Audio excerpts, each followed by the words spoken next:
Bronco today. I'm going to work on my Ford 9-inch rear end. I'm going to pull the axles out, take out the center section.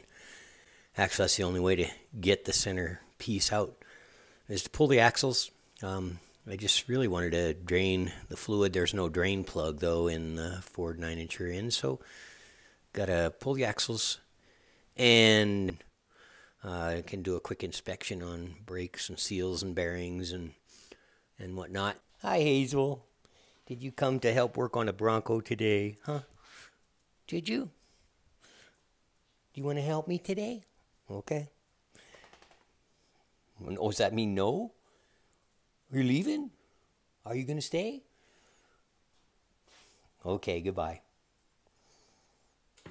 This Bronco sat in the field for about 10 years.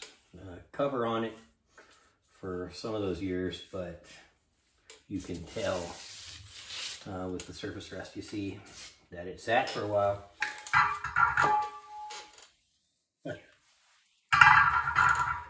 There's some good surface rust in there. And there's 4 nuts that need to be removed.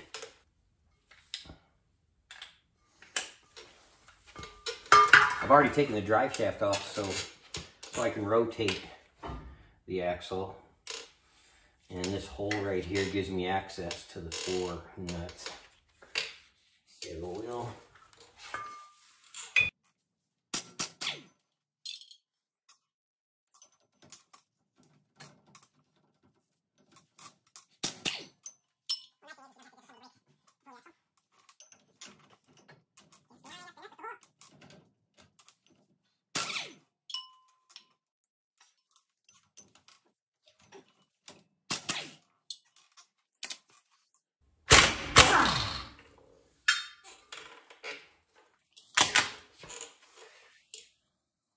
Wow, it's gonna come right out.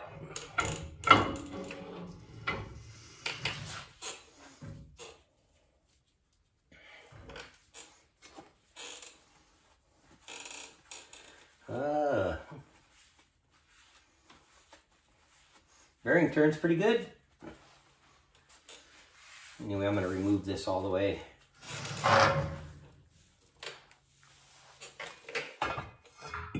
One axle out underneath the Bronco. Gonna loosen up all the nuts on the center section. And behind the nut, I should find a copper washer. It's a crush washer that helps hold the carrier to the rear end. And I'll need to work on getting those off too before I crack it and drain the oil.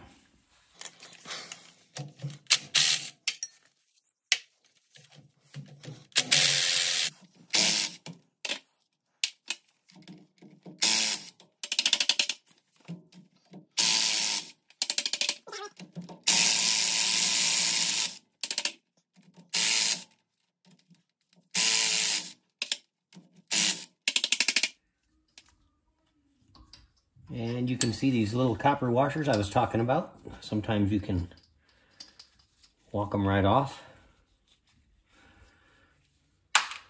Need to replace those.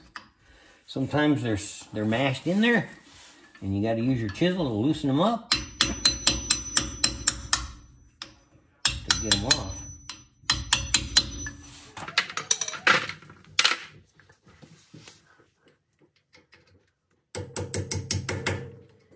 Washers actually won't allow you to pull this center section out once you get these washers out of there.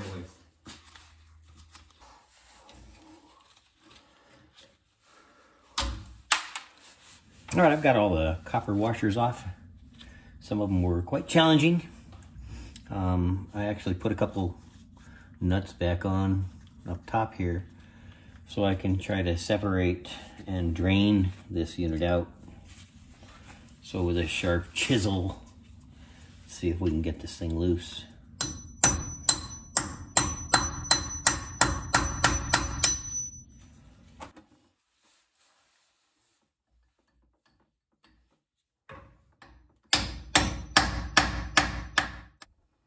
That that is some old and gross looking gear lube.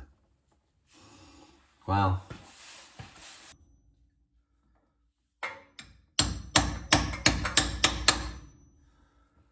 Hey, we're coming loose.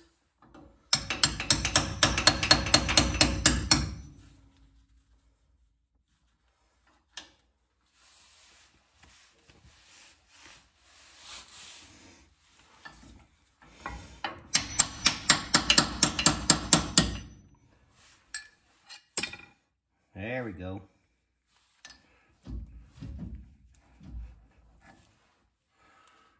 We'll let this drain for a while before I pull this center section out.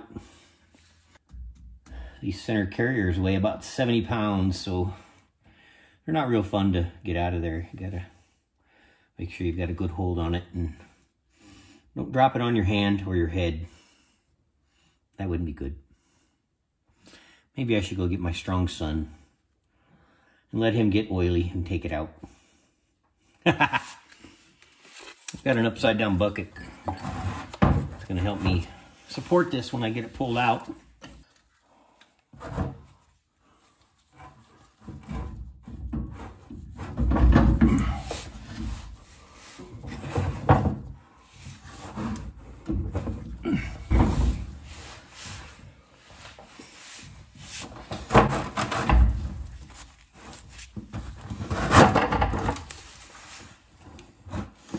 Hey, we're out.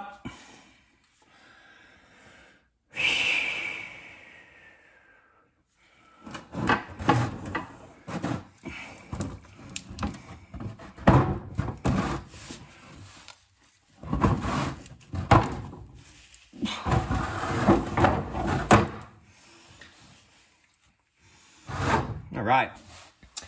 Well, got that heavy beast out.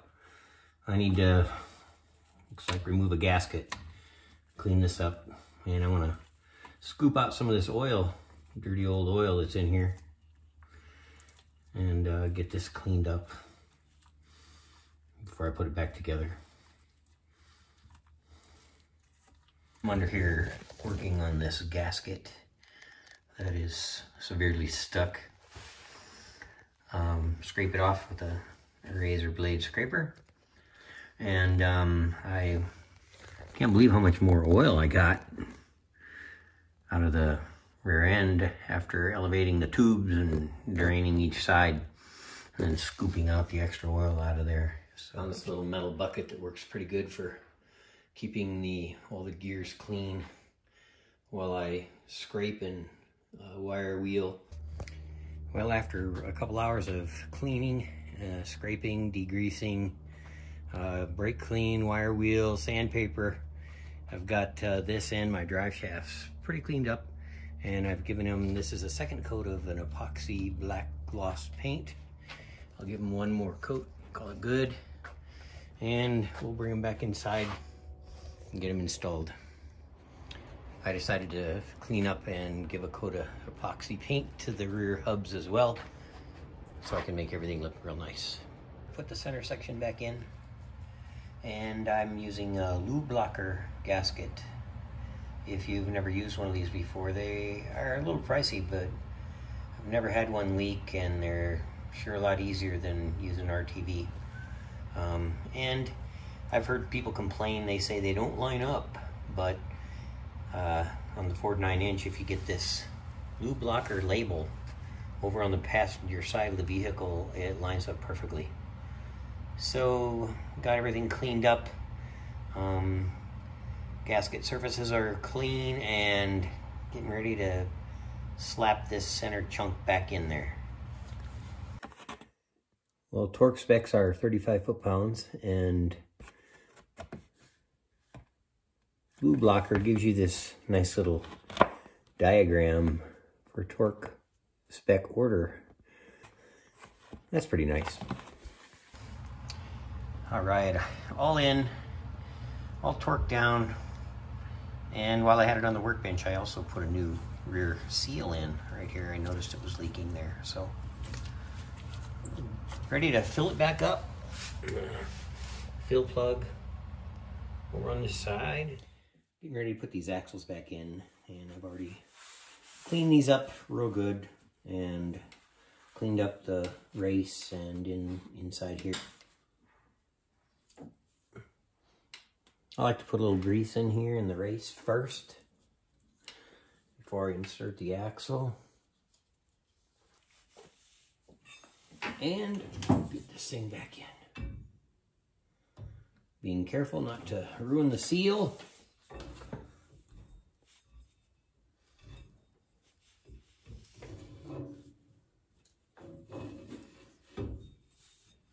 We gotta find the hole.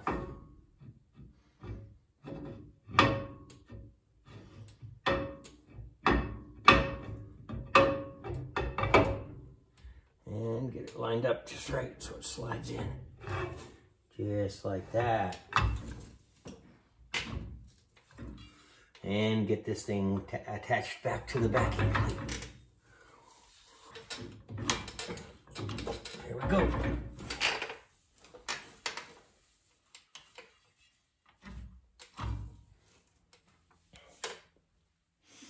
These are a lock nut, so the rounded side goes out.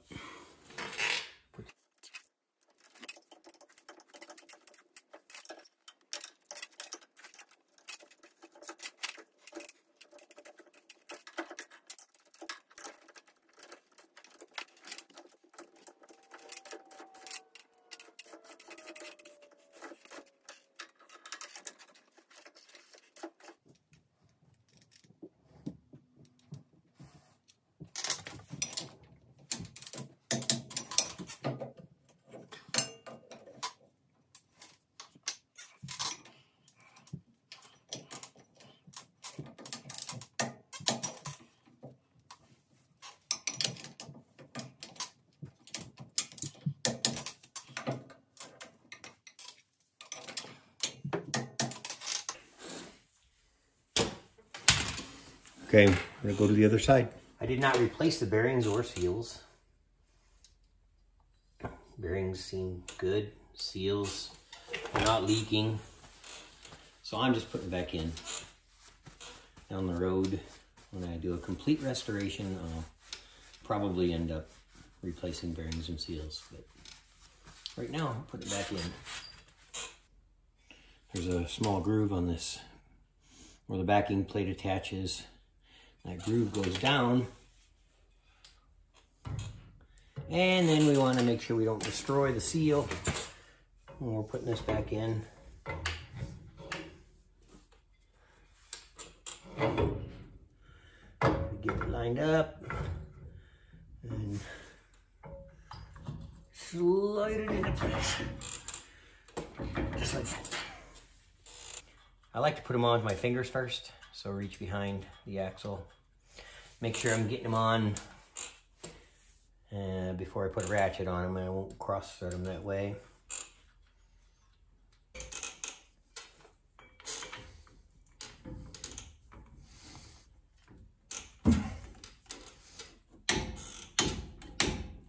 Okay, so we're tightening back up and place the hub back on.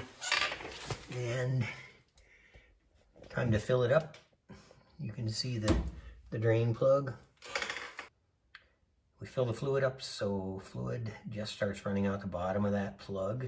I'm also going to be putting this in the rear end, which is it's a Lucas heavy duty 8090 gear oil, and 2.5 quarts should put me right up to the bottom of that fill plug right there. So we're taking a look at the tag that was on my Ford 9-inch rear end identification tag. If you look at the bottom left corner, that's the gear ratio 4L11, and that's 411 gears, L meaning limited slip.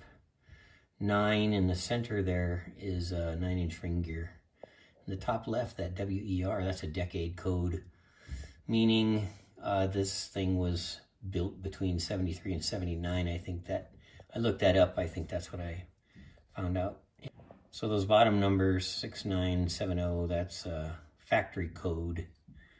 And then in the top right corner, that's the year that this thing was manufactured. 4 for 74. A is January, and B, that's the week. So that would be the second week in January that this rear end was built. So there's my tag, and that's what I know about it. Hey, thanks for watching today.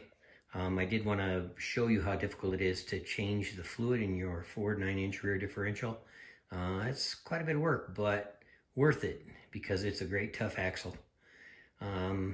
Thanks again for watching, and please subscribe or like or give a thumbs up, and leave a comment because I really enjoy reading what your projects are. Stay tuned for some Bronco projects in the future.